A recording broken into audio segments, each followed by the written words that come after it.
everybody. How are you? Thanks for waiting for me. So as I said on the floor, we were planning on calling the rest of the bills dealing with the grand bargain, and we did not call the bills because Senator Radogno told me after we negotiated all day over some more items that if we were to call the bills, that there would be very little, if any, Republican support other than herself. And this was always designed to be a bipartisan effort. Many of these tough bills, as you could see from the ones that we've already voted on, require support from both parties. So that's as a result, there's no sense in calling the bills and having them be defeated, especially since it's my intention to hopefully continue to pass this grand bargain. It's essential to the governor's budget. The governor himself even said grand bargain in his budget documents. I think he said that his budget was short about $4.5 billion. We later found out it was short about $6.5 billion.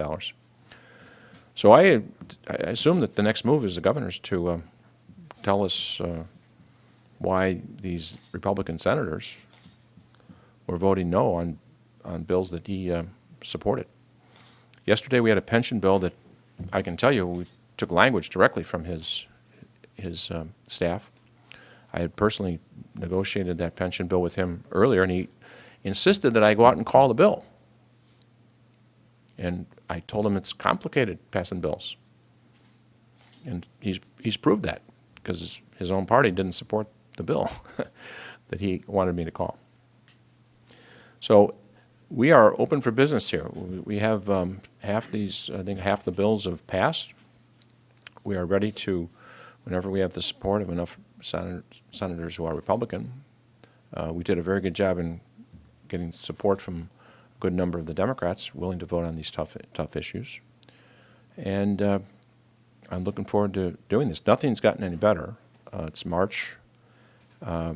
We do not have authority to spend money for higher education. That ended January 1st, remember? We do not have authority for some human services from government operations. The figure that Senator Radogno had used of $11 million a day, if that was accurate, that's still happening. So, and the effort to raise taxes starting January 1st become more difficult the further you get into the year.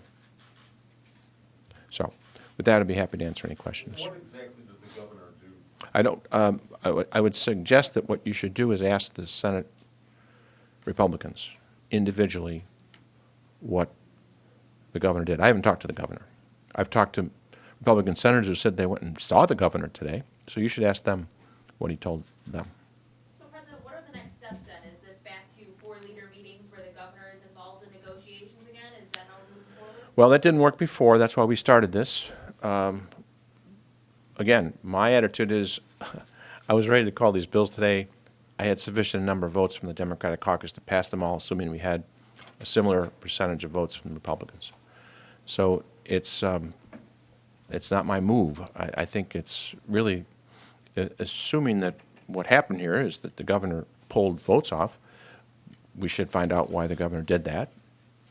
Apparently he wants to change the items that were negotiated, but that's what has failed to do for 2 years. This was a good exercise because you can go look at the bills. There's things there that Democrats don't want to vote for. Unions are against it. Trial lawyers are against it. But we still were willing to put votes on the board. The things that the governor asked for, he even got term limits for leaders. He's got workers' comp changes. He's got bills dealing with his property tax freeze, pension reform. He's got that. And a negotiated revenue bill with Senator Radogno supports every one of those today. So he's the leader of his party. He's the one that put $50 million into his fund as a down payment. You'll have to ask him what the next step is. I'm willing to do anything, go to meetings, but the main thing is those bills are out there. They're ready to be called. We need Republican support. I mean, he's tweeted a photo of what he wants to see out of this grand bargain. One of the things is a permanent property tax freeze. Is that a non-starter? Yeah. We negotiated a 5-year property tax freeze, a 2-year permanent and a 3-year by referendum. Does that sound like a compromise? Yes. That's how you pass legislation, not by going back to what he did 2 years ago, the day he got inaugurated, and giving us his turnaround agenda. The status quo is that we're spending $7 or $8 billion more than we have. That's the status quo. It's not like we're not overspending. We are overspending right now because we have court orders, we have continuing appropriations. And he's the one that signed the appropriation for education when all of his Republicans had voted no. So he doesn't want to shut down the schools, doesn't want to shut down the state government, doesn't want to compromise. And as a result, we're, as I said in an earlier speech, we owe $12 billion. On election day, 2 years from now, we'll owe $24 billion. In this package, we have $1 billion, $100 million. That's in the package implicitly because we raised revenues a certain amount so that we can pay off $7 billion worth of borrowing. That's one of those standalone bills, a $7 billion borrowing so we can pay off our bills. That costs $1.1 billion in a year. And you have 7 years to pay them off. If we don't pass something this year, we probably won't pass something in the fiscal, in the election year, then we will owe $24 billion. If we're 2 years behind in paying our bills right now, we would be 4 years behind, presumably. So this has got to end, and that's what we've been saying. Senator Verdonio and I have worked together. I respect her to this day. She's the one that's stood firm. It was her idea initially to do this, to show that we can come up with a compromise. The compromise is there. The governor's got to realize that this is as good as it's going to get. Can we make some minor changes? Of course we can. We've been doing that for a month with Senate Republicans. But he's got to grow up and get this solved. He's the governor. Do you think the governor actually wants a resolution to the budget? I don't know. I haven't talked to him. I do. I think we got elected to balance the budget. That's what our number one goal is. He wanted to attach reforms to that obvious responsibility of passing the budget. We have attached the reforms. He says they're not enough. Okay, what's your alternative? 2 more years, no money, a junk bond status might come just as a result of us not calling this bill today. So I don't know what else to say to him. I mean, he's got to figure this out. I think he's got maybe some bad advisors. Maybe that's part of the problem. It's been said from the beginning that Republican rank and file members, are sick of having no budget too, But if that's true, then how could it be that, the governor having meetings with people just on one day on, a change of opinion, Yeah. can sway them? Well, your question should be directed to those Republican senators, and I would urge you to do so. I mean, you got roll calls you can look at. There's only 22 of them. I have a lot more people to talk to. So you can talk to those 22 and ask them what they were thinking. I talked to a couple, they said they're just trying to drive a harder bargain. Yeah, okay. But does there come a point where Well, you know what? I believe that they understand that at this point in time, it's hard to say Illinois is not competitive because of our workers' comp laws, and we're losing jobs and all that because of our workers' comp laws, when in fact, the reason why we might be hurting is because we don't have a budget, because we've been downgraded. The image of the state as the one of the worst run in the state, there's the only one that doesn't have a budget, that's what's hurting the jobs climate and the business climate. So I think that he's got to figure that out. I think maybe that many of the Senate Republicans have, and I think that it's not the Senate Republicans who want to drive a hard bargain. I think it's the governor told them that that's what he wants. What changed from a few weeks ago when he was heaping praise on the Senate ownership of the grand bargain, and then today is working against it. Well, he's willing to compromise as long as he gets 100% of what he wants, apparently. So that's not how it works. He's never been a governor before and never been in government. And people have to press buttons. People have to vote. Believe me, it's hard for me to go around and work roll calls. You see me doing it. I got as many votes as I can on all these packages, with some of my members really upset that I even am calling these bills. That's what it is. That's what you do. And he apparently doesn't have people around him that he's listening to that understand how that works. So it now has got to the point where the lack of a budget itself is what's really the problem that has to be solved.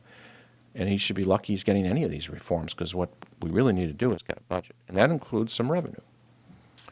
And believe me, that when you structure revenue, you implicitly have to figure out, well, do we have enough money to pay for our bills?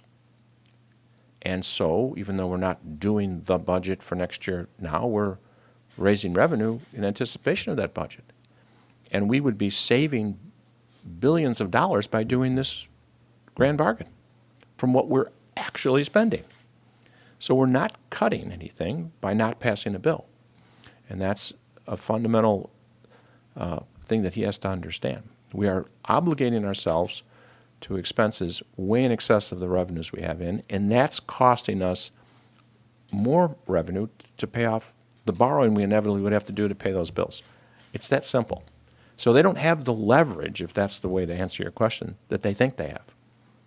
And that's been the problem. Well, someone could say that the grand bargain is better than nothing, but it seems like the governor is saying, no, it's worse than nothing. But it can't be. That's really the important point. There's no such thing as standing pat here. We're spending $7 or $8 billion more than we have coming in. And the grand bargain actually ends up in us spending less than that, because we're not incurring further debt that has to be paid off. Beyond the Yes, ma'am. property tax freeze that he wants to be permanent, are you aware of any of his other so-called non-negotiables, and can the Senate do anything? No, see, I never talked to him. I don't negotiate. I haven't negotiated with him. I've been negotiating with Senator Radonio. And then we get these new requests all the time, that presumably are coming from the governor, and then finally, we have no votes except for Radonio's. And if he's not willing to make that next move that you mentioned, do you know what the Senate's next step will be?